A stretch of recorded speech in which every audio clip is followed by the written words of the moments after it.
Some smaller unilateral $2.3 billion to make infrastructure more resilient in those communities most affected by climate change.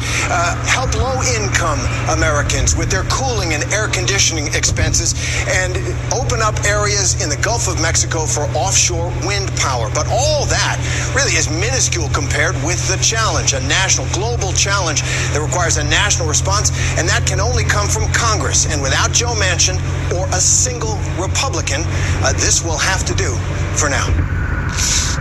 Have they come up with a new version of that bill yet? It's got to be $1 trillion. I don't know. It's not going anywhere. No. Manchin, the problem, they have is that this thing, and Manchin has no choice but to stay on the Republican side of this, because this bill and all these bills target West Virginia. Yes. I mean, it's a target state. Yeah. So Manchin can't vote for any of this stuff and never will be able to, because it's just a poke in the eye of the voters of West Virginia. He can't do it. But we don't hear about West Virginia's an energy producing state that's mostly coal bearing. It's just, you can't support this stuff. What happened to Sinema? We don't hear about her anymore. I don't know. I was thinking about that the other day myself. What happened? I haven't heard her voice. She's just gone. They don't talk about her. She's not a problem anymore.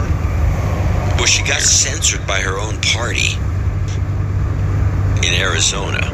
Oh, so they censored or censured? Censured. I say censored. Which means she can't talk?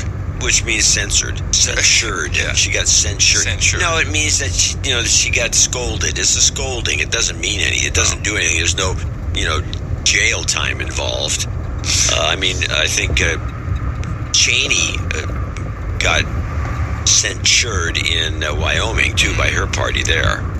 Didn't do anything.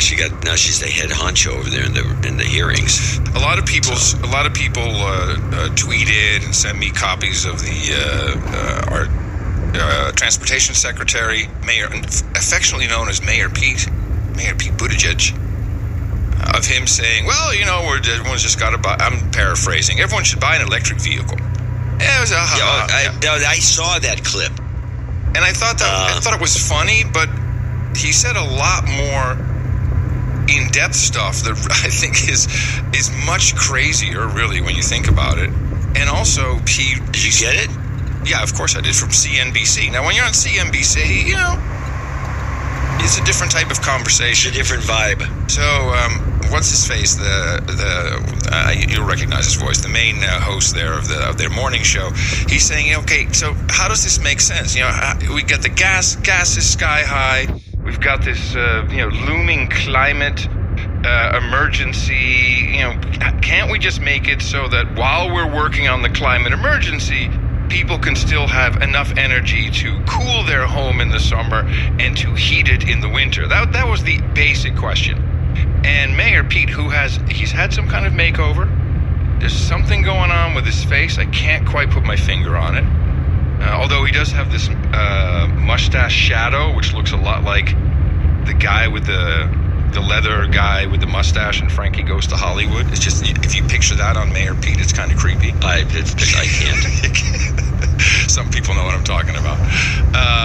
And he's obviously running. I mean, he does not speaking as a transportation secretary. He's speaking as a candidate for president. For example, if the president declares